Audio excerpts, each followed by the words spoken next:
Hey guys, welcome to How to Solution, and in this video we're going to show you guys how you can remove all of your TikTok followers at once.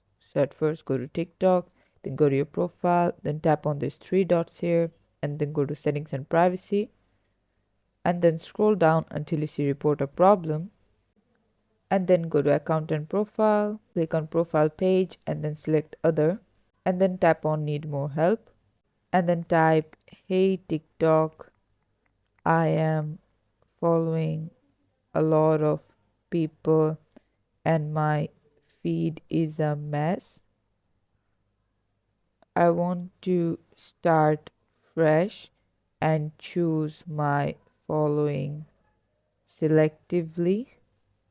Please can you remove all of the people that I'm following from my account? Thank you.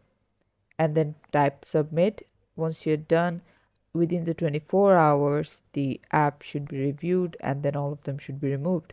This is it for the video. Thanks for watching. Please leave a like and subscribe for more tutorials like this, and until then, take care.